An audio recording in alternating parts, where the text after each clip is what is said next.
anareo rehetra niriavana ny fahasoavana sy ny fiadanana avy amin'Andriamanitra ray Jesosy Kristy tompontsika. Amen. Mbola mibanjina andrantsika ny amin'ilay lohahevitra hoe ankatsoavy ny fitarihan'ny fanahy masina mandritra ity volana May ity. Maneho antanantsika ary ny salamo fahaenina amby efapolo amby zato ny andininy voalohany hatramin'ny andininy faharoa fiterahantsika n'Andriamanitra. Aorian'ny salamo dia nira araika sy roanjato ny andininy voalohany fahatelo ary ny fahaefatra. Dia hitsangana arsika hideran'Andriamanitra. Rehefa hitantsika ny salamo fahaenina amby efapolo amby zato dia andeha hiarahantsika mamaky fiterahantsika an'Andriamanitra. Alleluia. Miderahan Jehova ary fanahiko, hideran Jehova aho raha mbola miainako. Eny ankalaza n'Andriamanitra aho raha mbola velonako. Amen. Ny hira raika sy roanjato ny andininy voalohany fahatelo fahaefatra.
Dia iombona amin'ny vavaka isika. Ry Andriamanitra tomponay eo, sotranao izahay ny amin'ireo zavatsoa izay nositrahinay avy aminao. Eny, isaorana ianao ny amin'izay rehetra nasehonao teo amin'ny fiainanay. Mideranao izahay fa lehibe ny fitiavanao anay, ka nomenao fotoana manokana izahay ankehitriny. Afaka miombona aminao Andriamanitra, eto amin'izao tempolinao masina izao, mankasitraka Tompo ankehitriny. Meteza raha eo, hanatrika anay amin'ny alalan'ny fanahinao masina, mangataka ny asan'ny fanahinao masina izahay, mba hiasa ty anatinay hahatsapanay ny fahasoavana avy aminao koa manantena aina avy aminao izay amin'ny anaran'i Jesosy Kristy no ivavahanay. Amen. Oka hipetraka ny fiangonana. Tonga amin'ny fotoana andrenesana ny tenin'Andriamanitra isika. Ko ataontsika ny hira 770 ny andininy voalohany ao anatin'izany no hiakatra ny mpanompon'Andriamanitra hivavaka sy hamaky ny soratra masina.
Amakina sy iainona ny tenin'Andriamanitra isika. Tenin'Andriamanitra izay hovakiana amintsika dia arak'izay hita ao amin'ny bokin'ny tantara faharoa toko 5:10 andininy voalohany ka hatramin'ny 7. Tohizana ao amin'ny filazantsara izay nosoratan'i Lioka toko 4 andininy voalohany ka hatramin'ny 7. Ary faranana amin'ny epistily voalohany soratan'i Jaona. Epistily voalohany soratan'i Jaona toko 4 andininy 12 hatramin'ny 9. Mialoha ny hamakiana ny teny dia hiara hivavaka isika. Ray misaotra noho izao fotoana ahafahanay mamaky sy miaino ny teninao izao. Ny teninao izay aina ho an'ny mahazo azy. Ka mangataka ny fanahy masina izahay hiasa mahery aty anatinay mba hahatakaranay izay lazain'ny teninao ary mba hahatonga anay ho tena tafaray marina aminao. Amin'ny anaran'i Jesosy ilay efa tianay. Amen. Ary ny fanan'Andriamanitra tonga tamin'ny Azaria zanak'i Odeda ary dia nivoaka ny tsenan'ny asa izy ka nanao taminy hoe miainoa riasa mba amin'ny Joda sy ny Benjamina rehetra. Jehovah momba anareo raha ianareo momba azy. Ary raha mitady azy kosa ianareo dia ahita azy. Fa raha mahafoy azy ianareo dia hafoy anareo izy. Ary efa ela ny Israely no tsy nanana n'Andriamanitra marina na mpisorona mpampianatra na lalàna. Fa raha hiverina amin'ny Jehovah Andriamanitry ny Israely, izy no niazo pahoriana ka nitady azy dia nahita azy. Ary tamin'izany dia tsy nisy fiadanana ho an'izay nivoaka na izay niditra, fa orobe no nahazo ny mponina rehetra tamin'ny tany. Ary nifandringana ny firenena sy ny tanàna, fa Andriamanitra nampangororo azy tamin'ny fahoriana rehetra. Koa mahereza ianareo fa aza miravoravo tanana fa izy valipity tokoa ny ataonareo. Ary Jesosy feno fanahy masina dia niverina avy any Jordana. Ary nentiny fanahy tany any 7 andro izy ka nalainy devoly fanahy. Ary tsy nihinan-kanina akory izy tamin'izany andro izany. Ka rehefa tapitra izany dia noana izy. Ary hoy ny devoly taminy: raha zanak'Andriamanitra ianao, teneno hivato io mba ho tonga mofo. Fa Jesosy namaly azy ka nanao hoe voasoratra hoe tsy mofo ihany no hiveloman'ny olona. Ary ny devoly nitondra azy niakatra dia naneo azy indray mpimaso ny fanjakana rehetra amin'izao tontolo izao. Dia hoy ny devoly taminy: omeko anao izao fanapahana rehetra izao mba ny mivonina ainy, fa efa natolotra ahy izany ka izay tiako no omeko azy. Koa raha iankohaka eto anatrehako ianao dia ho anao avokoa izany rehetra izany. Fa Jesosy namalaka nanao taminy hoe voasoratra hoe Jehovah Andriamanitra ao no iankofanao ary izy rery ihany no tompoinao. Ary nitondra azy nakany Jerosalema izy dia nampitoetra azy teo an-tampony tempoly ka nanao taminy hoe raha zanak'Andriamanitra ianao mivarina ny ambany ihany, fa voasoratra hoe izy andindiny anjeliny aminao mba hiaro anao ary eny an-tanany no hitondrany ireo anao. Fandrao ho tamin'ny fotoana amin'ny vato ny tongotrao. Fa Jesosy namaly ka nanao taminy hoe voalaza hoe aza maka fanahy an Jehovah Andriamanitra ao. Ary rehefa natapitra izay fakapana rehetra ny devoly dia nandao azy izy aloha.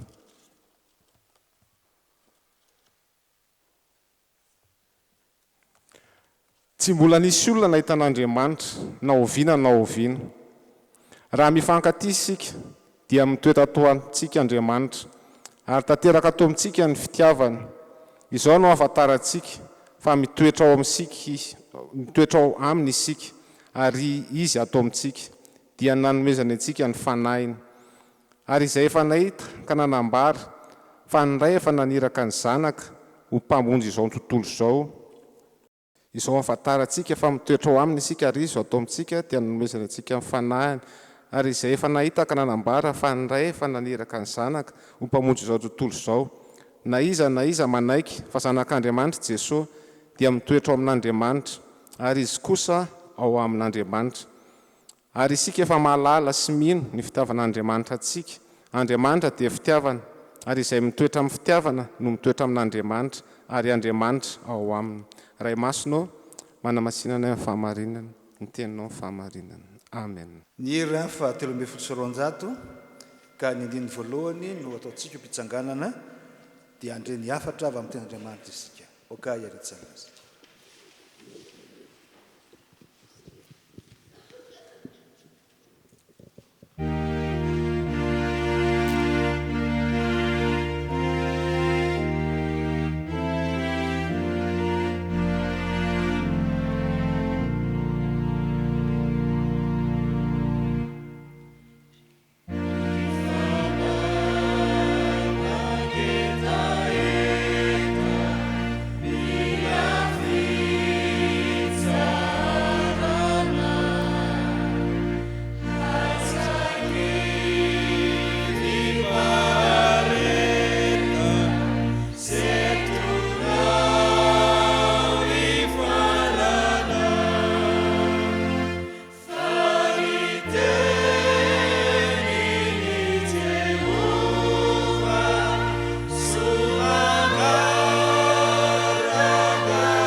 Samy ofen'ny fanahiny sika riavana na zaza hitondra ny hafatra ny ten'Andriamanitra na ianareo zay handray sy iaino izany.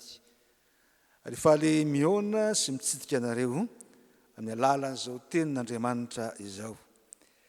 Ny akantsika ny hafatra n'Andriamanitra amin'izao fotoana izao dia zay hita ao amin'ny filazantsara araky Luka toko faefatra ka ny andininy voalohany ka hatramin'ny 17. Ny mpanohatra ny filazantsara dia samy mametraka lohateny hoe ny nakany devoly fanahy an Jesosy. Ireo andinitsotra masina vitsivitsy ireo. Ary ny filazantsara telo dia samy mametraka azy ao arininy nanaovana batisa an Jesosy. Fa teo amin'ny fanaovana batisa an Jesosy no nandrenesany indrindra lay feo avy tamin'Andriamanitra nanao hoe ity no zanako malalako, izy no inoy.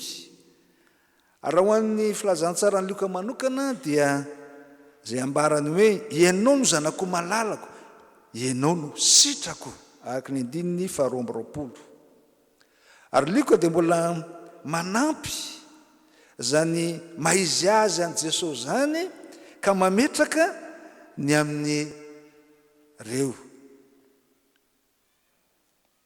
tantaram-piainan'i Jesosy nytetiarina ho sika ka milaza fa zanak'Adama izy ary zanak'Andriamanitra koa Jesosy dia mahalala tsara ny mahazanak'Andriamanitra azy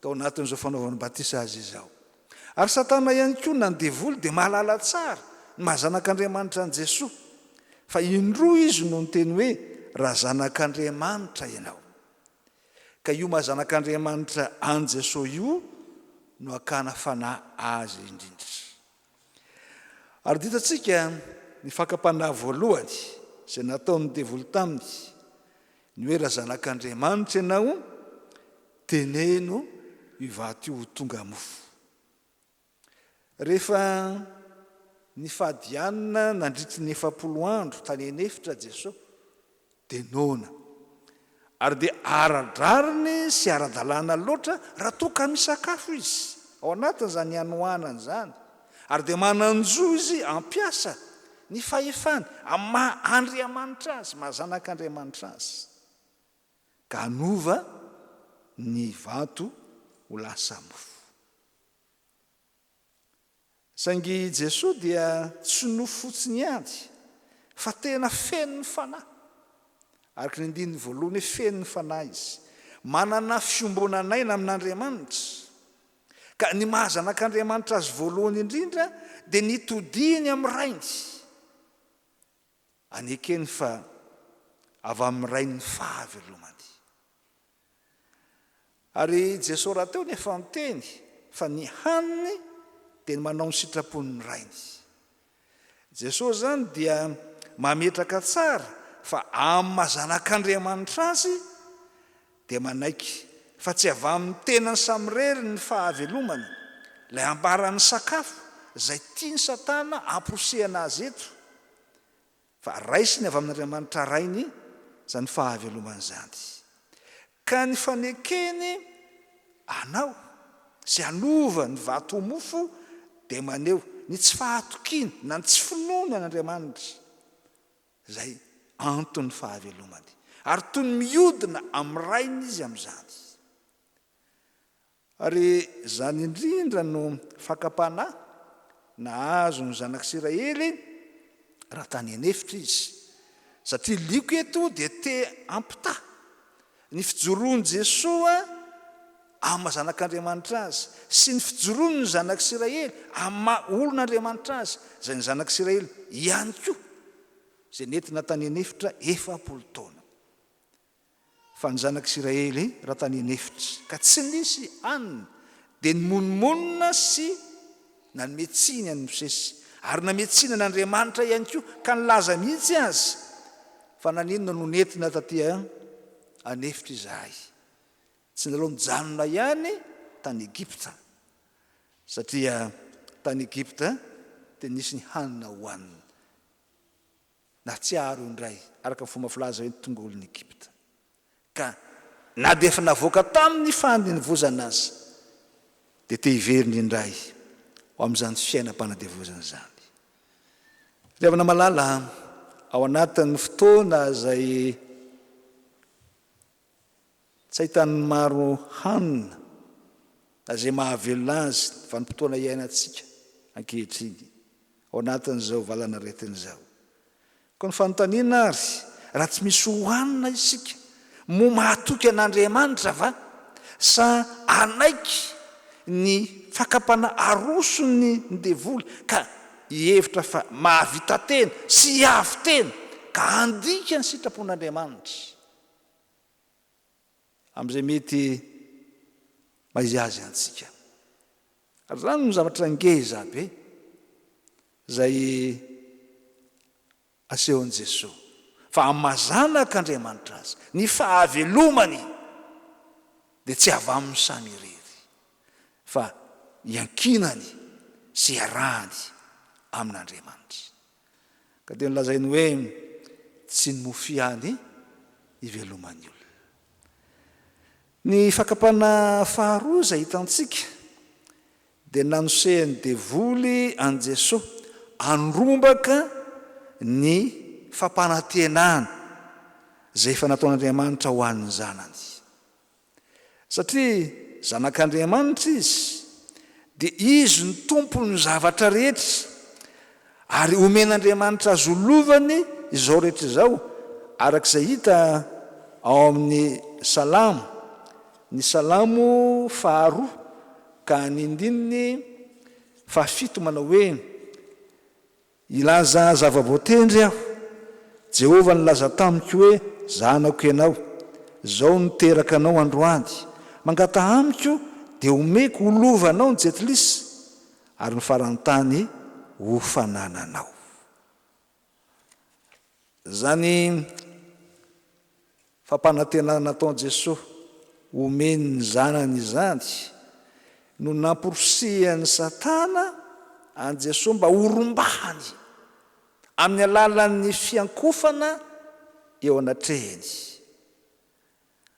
Ary zany ny fakapana lehibe zay narosony teo am' Jesosy. Isika koa dia mahalala tsara fa an Jesosy ny zavatra rehetra ary asehoantsika ao anatin'ny Fotoam-Pivavahana ataontsika zany raha ao anatin'ny vavaka ataontsika rehefa mandray fanasan'ny tompo isika dia milazany hoe fantatray fa tompony tompo ianao, mpanjaka ny mpanjaka ianao, ry Jesosy mpanafitra ny anao avokoa ny zavatra rehetra. Fa saingy izao ny fampantenana zay nataon Jesosy anomezana izao rehetra izao ho an'ny zanany dia fampantenana tsy misy tambony, fanomezana tsy misy takalony, fa tsy zo zay idina ka ampiasaina fahefana avy amin'ny tena. Ary dia fitaka ihany koa zany satria raha toka tsy manaky ary mitoetra mahatoky manaraka sitrapon'Andriamanitra ny zanaka dia tsy ho mpandova mihitsy. Ka namporosihiny Jesosy mba hiodina amin'ny ray ka hanompo Andriamanikafa hiakoka amin'ny devoly. Rihavana malala naseho an Jesosy anefa fa ny mahazanak'Andriamanitra azy dia ny mivelona amin'ny tenin'Andriamanitra, ny mahatoky azy ary ny manompo azy irery. Ka nambarany hoe Jehovah Andriamanitra ihany no otomponao sy ankofanao. Ary dia nahatokatramo fahafatesana izy ary zany no nanandratana azy ho ambony indrindra amin'ny anarana rehetra. Rihavana malala vanim-potoana zay tena hikatsahan'ny olona zay natao hoe fahefana andraisy amboninahitra azahoana mitantana izao tontolo izao vaninandro ankehitriny. Ary fakapana lehibe zay mahazo koa zay mety ho zanak'Andriamanitra zany. Fa eto dia ampianarin'Andriamanitra isika fa raha zanak'Andriamanitra isika dia ny fahatokiana sy ny fanarahana ary ny fitoerana ho mahatoky amin'ny teniny ka anompona azy irery hatramin'ny fahafatesana no ahafahantsika mandova sy mandraiza fampanantenana omentsika izany. Fa ny fakapana fahatelo zay hitantsika dia ny famporosiana an Jesosy mba hitady porofo ny amin'ny fiarovan'Andriamanitra azy. Ka nilazainy devoly hoe raha zanak'Andriamanitra ianao dia mitsampikina avy eny amin'ny tilikambon'i Jerosalema ka ny anjely hodin'Andriamanitra hitady ianao. Tediavana porofo ny amin'ny fiarovan'Andriamanitra mba hahatonga ny fahitan'ny olona ma izy azy tokoa an Jesosy sy mba hananany toky ho Satana. Jesosy anefa dia tena zanak'Andriamanitra ary manao ny sitrapon'Andriamanitra fa na dia atao anatin'izay fahoriana lalina azy izy tao Getsemane ny vavaka nataon Jesosy dia ny hoe tsy ny sitrapoko anie no atao fa ny sitraponao. Ka ny zanaka dia manao ny sitrapon'ny ray fa tsy ny azy eny ny zanaka dia tsy mitady famantarana mampitolagaga voanaiky sy ino mazanaka azy fa ny teny zay norinesiny ny teny zay nomena azy sy nambara taminy dia ampy anana ny fahatokiana ny fiarovan'Andriamanitra azy tsy mila porofo maro ny fahatokiana ny ten'Andriamanitra ary ny tena zanak'Andriamanitra dia mahatoky ny ten'Andriamanitra ry havana malala betsaka ny mitady porofo avy amin'Andriamanitra zay vao ino fa irak'Andriamanitra na zanak'Andriamanitra ary betsaka no milaza an'izany ka miteny hoe zay tsy mitoro raha tsy misy porofo ary betsaka no asaina mijoro vavolombelona maneho fa noho ny fiarovan'Andriamanitra dia sitrany izy tamin'ny aretina tsy azo sotranina tsisy fanafany nitsangana tamin'ny maty azy nahazo arena tsy hita pesipesena eny reny rehetrareny dia avahany devoly ny rendray satria zany raha teo no ny ampangany ny devoly any Joba fa raha Andriamanitra nahita ny Joba ho mpanompo marina tsy mahatoky Satana kosa nilaza azy hoe filanjavatra no hanompoany anao ny fitadiavana porofo amin'ny fiarovan'Andriamanitra ry havana dia fametran'Andriamanitra ho toy ny sampy ka ny sampy dia manatanteraka ny filan'ny tompony ary dia zany ihany koa no nahazo ny zanak'Israely raha tany hainefitra izy rehefa tsy nahita ny Mosesy izy dia nanao ombilahy kely volamena ho Andriamanina ho sampony ho mpiaro azy tsy ary havana tsy sampy Andriamanitra fa Andriamanitra izy manana ny sitrapony izy fa tsy hanaovana zay anetsika hoe santasy ka ilazana hoe raha tsy manao zao amiko ianao dia alako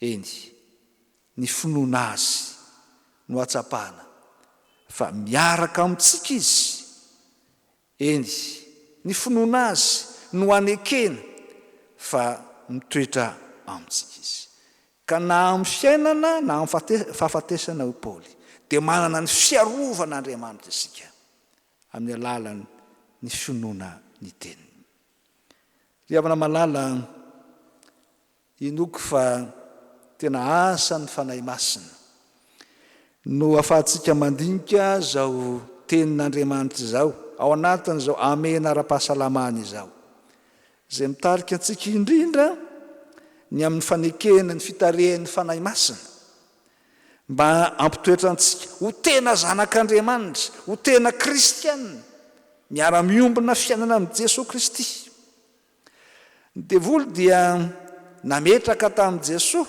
ny fakapana hoe raha tsy manova ny vanto ho mofo ianao satria nona ary fahefanao zany raha tsy manaiky miankohaka eo anatreko anao ka maka ny voninahitra sy maka ny fahefana ampanompo zao tontolo zao ary raha tsy hitsambikina ka voaro ianao dia tsy voaporofo ny mahazanak'Andriamanitra anao ka porofoy fa Jesosy dia nalala fa zanak'Andriamanitra izy tamin'ny fahinon'ny teny teo nanaovana batisa azy ka tsy ny fanandraindrana ny maizy azy ny tenany na ny manatanteraky ny filan'ny tenany amin'ny hery ny fahefana zay mety ananany no mahazanak'Andriamanitra azy tsia fa Jesosy zanak'Andriamanitra dia misakafo ny tenin'Andriamanitra satria aina sy fahavelomana ho anofo rehetra ny tenin'Andriamanitra Jesosy zanak'Andriamanitra tsy nakafanan'Andriamanitra fa mahatoky fa Andriamanitra amin'ny alalan'ny teniny dia miaro azy eny tsy niakohaka tamin'ny Satana mba azo fahefana sy voninahitra tsy hanjaka amin'izao tontolo zao fa nanome voninahitra ny rainy izy satria fa lova sy napatanan'ny rainy ho azy raha teo zany ry havana malala ho ho antsika kosa zay mpanaradia an Jesosy kristianina. Ny fanatrehan Jesosy ny fakapanahy zay manapirofo tokoa ny mahazanak'Andriamanitra azy sy ny mahandriamanitra azy fa tanterany soatra masina. Dia zany ny olazan'ny Hebreo hoe izy no mpisorona be sy lehibe no Melkizedeka, tsy nanota na dia nampanahy tamin'ny zavatra rehetra azy ny anoanana, zany hoe ny fiainana mahaolona, ny voninahitra sy ny fahefana, ny hery sy ny fahafitan-javatra eo no eo amin'ny fahagagana. Fa ny feo zay reny teo anaovana batisa azy hoe ity no zanako malalako, ianao no sitrako, izy no ino no ny ankinany. Ka ho antsika koa ry havana, ny mahazanak'Andriamanitra atsika na ny maha-kristianina atsika dia ny fahafantarantsika sy ny faneketsika. Fa ny fahavelomantsika dia avy amin'Andriamanitra ray atsika, ary izy no manome atsika zay ivelomantsika. Ary zany no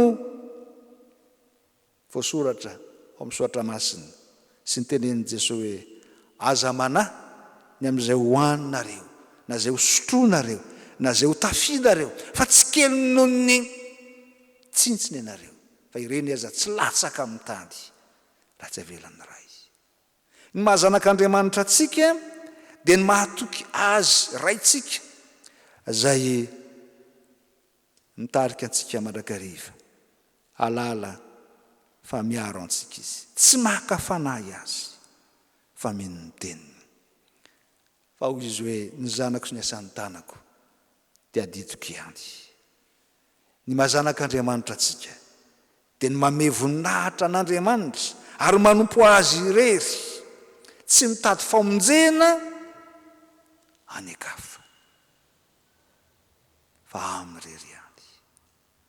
Soatra masina ry havana zay nomen'Andriamanitra atsika dia mampitotika atsika anaiky ho tarihy ny fanahy masina, mba ho tena kristianina tokoa isika, zany hoe manana fiombonam-piainana ao amin'i Kristy, ka tena zanak'Andriamanitra mitoetra mahatoky an'Andriamanitra amin'ny finoana azy sy amin'ny fandraisana ny fitiavany feno.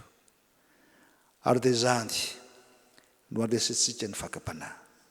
Famarana ny Lioka ny teniny dia hoy izy hoe rehefa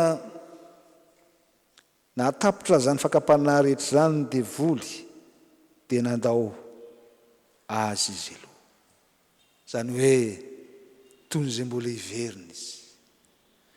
Isy hatrany ny fakapanahy zay ho hitantsika mandra-piavin'ny tompo, fa tahaka an'izay nandresen'i Jesosy ny fakapanahy dia ny fanekeny ny fitarehin'ny fanahy masina azy sy ny fivelomany ny tenin'Andriamanitra, ka ny fahatokiny izany feno no ahafahany mandresy ny fakapanahy koa ho antsika mandra-piavin'ny tompo. Dia ho an'Andriamanitra irery ny voninahitra, fa amintsika kosa ny fahafenon'ny fanahy ahitantsika mandrakariva ny fandresena eo anatrehan'ny fakapanahy zay alefan'ny ratsy amintsika. Amen. Manoloana izany sitrapon'Andriamanitra izany dia isika iombona ampanao salamo manao hoe sambatra ny mahitsy lalana zay mandeha araka ny lalan'i Jehovah, sambatra izay mitandrina ny teny vavolombelony ka mitady azy amin'ny fo rehetra. Amen. Tsy nahatanteraka izany sitrapon'Andriamanitra izany tsika ry havana, ko andeha hiaiky ny fahotantsika ao amin'ny tompy. Iombona amin'ny vavaka isika. Ry Andriamanitra tianay eo, endre ny fitiavanao fa miteny aminay hatrany ianao. Manoloana izany mahatsiaro ny tsy fahamendrehanay izay, koa ino samy hiaiky ny fahotanay ao amin'i Jesosy Kristy.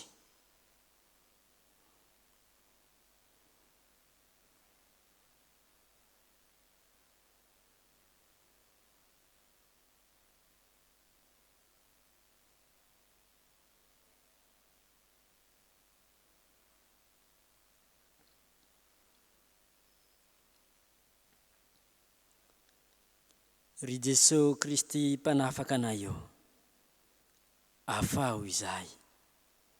Ianao ilay efa nilaza fa raha ny zanaka no afaka anareo dia ho afaka tokoa ianareo. Meteza ianao hanafaka anay amin'ny fahotanay.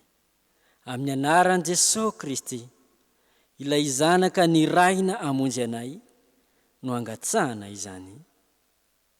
Amen. Ho fanoizantsika ny fifonantsika ny raha 700 ny andininy voalohany no ataontsika.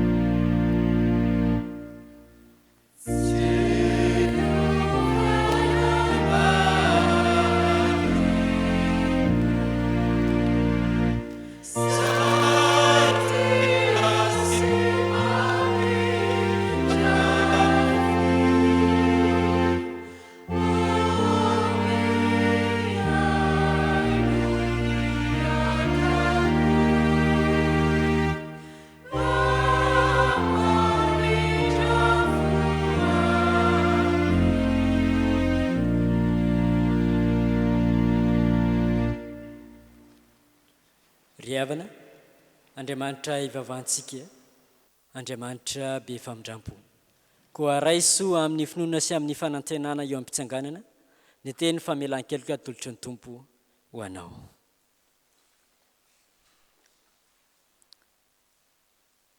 Hoy ny Tompo, satria ninohanatra ianao ka nanitry tena teo anatrehako, izaho efa niaino. Aza matahotra ianao, fa efa nanavitra anao aho, efa niantso ny anaranao aho, ay ianao. Fa efa tonga ny zanak'olona, hitady sy hamonjy ny very. Izaho dia izaho no mamono ny fahatsonao, ary tsy ho tsarovako ny fahotanao. Noho izany, voavela ny elokareo noho ny anaran'ny Masina. Aleluia. Sambatra ny olona izay voavela ny elony, sy voasarina ny fahotany. Sambatra ny olona izay tsy sain'i Jehova eloka, ary tsy misy fitaka ny fanahy. Amen. Andeha ho ataontsika ny hira 720 ny andininy voalohany.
Riavana, dia isika izoro vavolombelona eo an-trehan'Andriamanitra sy eo anatrehan'izao tontolo izao.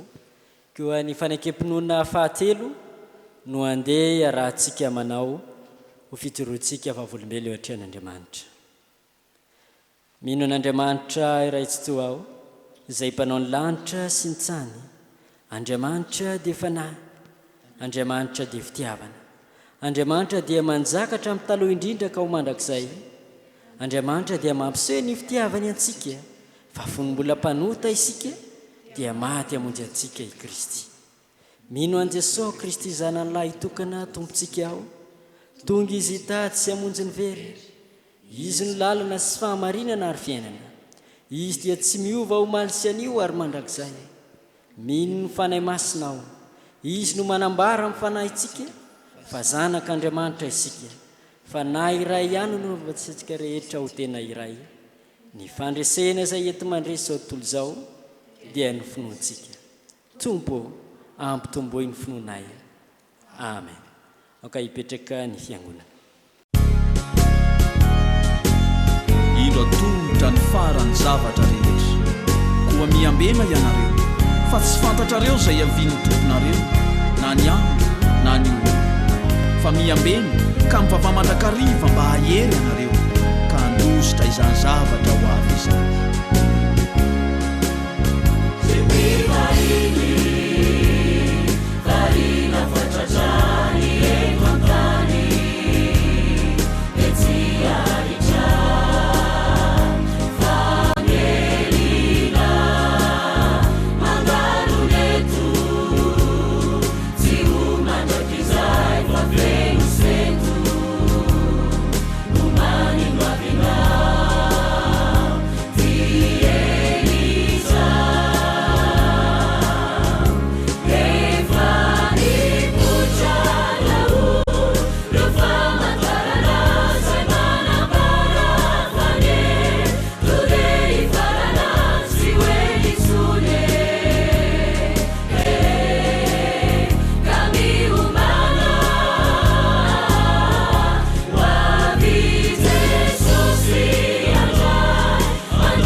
Iombavaka sika ry havana ry Andriamanitra rainay io rainay amin'ny alalan'i Jesosy Kristy zokinay anao misaotra anao izahay mijeranao mankalaza ny anaranao masina satria tsy nataonao diso anjara izahay ankehitriny fa nomenao ny afatra avy amin'ny teninao mampianatra anay ary ianao androany ny ankatoavanay ny fitarihan'ny fanahy masina eo anatrehan'izany nefa dia misy mifepetra maro izay tsy maintsy ho tanterahanay raha mandalo fankapanahy izahay dia tokony atoky anao ino anao ary ametraka anao fa mananao izahay ka tsy tokony irorosaina fa anaiky ny fitarihan'izany fanahy masonao izany.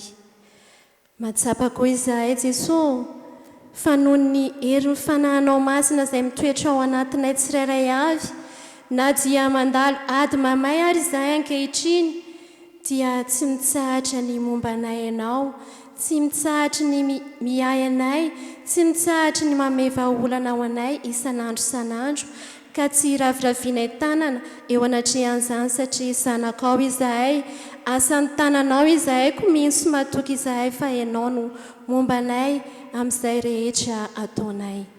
Misaotra anao ihany koa izahay satria ny teninao dia mampianatra anay isan'andro ny atokinay anao.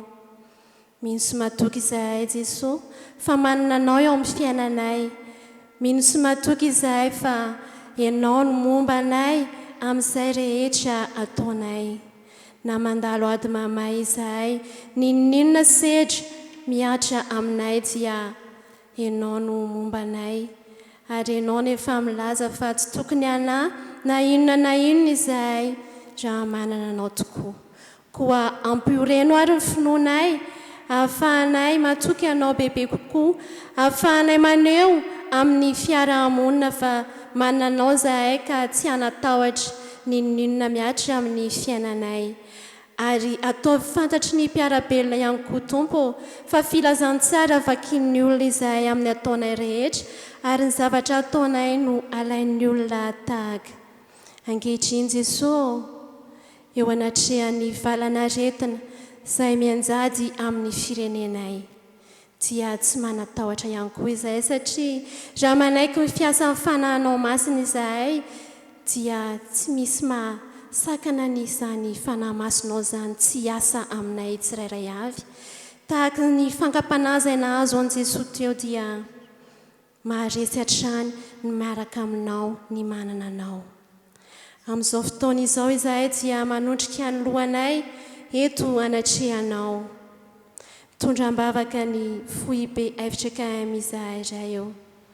Ireo tompony andraikitra, mpiandraikitra ao anatin'izany FIB FTKM izany.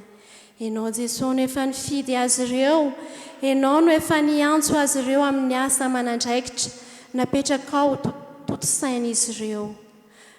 Mangataka ny anafinao fanahinao masina amin'izy ireo izahay ary ankehitriny, azavelanao iraviravin-tanan'izy ireo amin'ny adidy sy andraikitra izay efa niantsonao azy ireo. Ankehitriny izay dia mitondram-bavaka ireo mpitandrina FTKM rehetra eo amin'ny sahany FTKM manerana izao tontolo izao. Indrindra Jesosy fa ny mpitandrina eto amin'ny FTKM Ankatokely Lafy.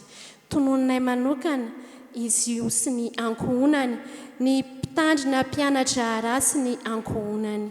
Ianao Jesosy no efa niantso azy ireo hanao ny asa tsara, koa mangataka ny anafinao fanahinao masina amin'izy ireo ary atotosany izany adidy goavana apetraka eo amin'izy ireo izany.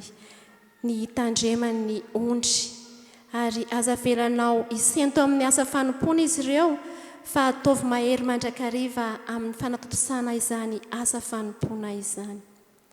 Ankehitriny koa izahay dia mitondram-bavaka ny mpitondra ny firenena. Miaingany amin'ny ambany indrindra teny lehibean'ny fokontany ka hatrany amin'ny filoham-pirenena. Ianao Jesosy no hitalaonay sy angatahanay ny amin'izy ireny.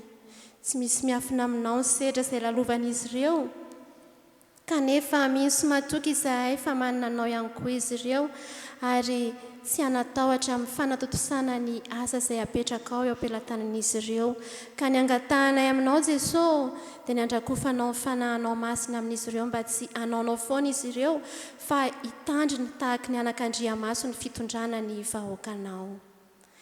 Manondrika ny lohanay koa izahay ankehitriny, mitondram-bavaka ireo mpisehatra rehetra ao anatin'ny fahasalamana, mpitandro ny filaminana, ireo mpisehatra rehetra miasa anatotosana ny sy hitandrona ny madinika ao anatrehan'izao aretina izao.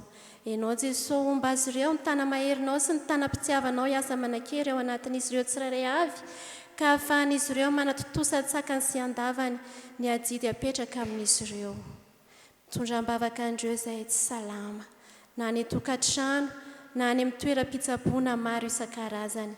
Ianao ilay balsamy manasitrana an'izy ireo, ilay diakapoka taminao sy ny ranao soa izay latsaka teo ambony azo fijalinany, hanasitrana azy ireo tsirairay avy ka ahafahan'izy ireo mifaly ao aminao indray. Mitondram-bavaka ho andreo izay any am-ponja, ireo izay tsy manan-kialofana, ireo izay tsy manan-kohanina. Ianao Jesosy nefa nilaza fa ny zanakao sy ny asan'ny tananao dia adidinao, koa mino sy matoky izahay fa tsy hafona hasaraka azy ireo ianao fa omba azy ireo tsirairay avy ary anome izay sahaza azy ireo. Marobe Jesosy ny tiany angatahana amin'ny anaranao, kanefa raha mbola tsy miloabavy izahay dia fantatrao ny mahasoanay tsirairay avy. Koa endro mivavakay, akambanay amin'ilay vavaka tsara indrindra izay nampianarinao mpianatra fa izay manao hoe: Rainay ao izay any an-danitra, ho masinina neny anaranao, ho tonga neny fanjakanao, atao anay sitraponao ety an-tany tahaka ny any an-danitra. Omeo anay an'io izay hanina sahaza ao anay, ary mamela ny elokay tahaka ny namelanay izay meloka taminay. Ary aza mitondra anay ho amin'ny fakapanahy, fa manafahanay amin'ny ratsy, fa anao ny fanjakana sy ny hery ary ny voninahitra mandrakizay. Amen. Amarana izao fotoan'izao isika, koa andeha isika hitsangana andray ny tsodrano. Aorian'ny tsodrano dia ny hira fa 7ambinifolo ao amin'ny hira ao amin'ny firana fanampiny 15 nataontsika. Raisoa amin'ny finoana reny tsodrano izay tononona amin'ny anaran'i Jesosy Kristy fa izy no ahatanteraka izany ho antsika.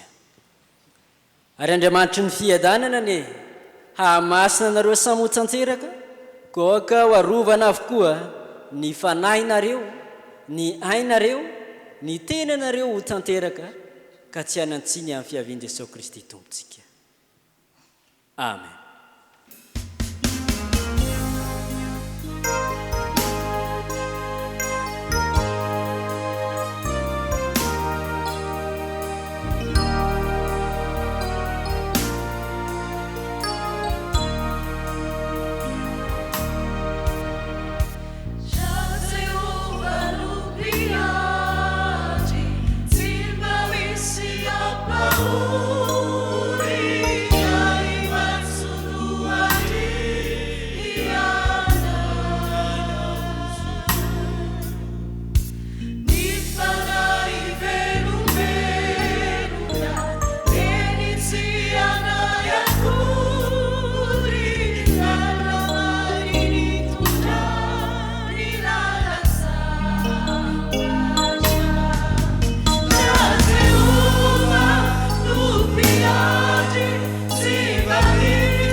Ka hipetraka isika no vavaka mangina.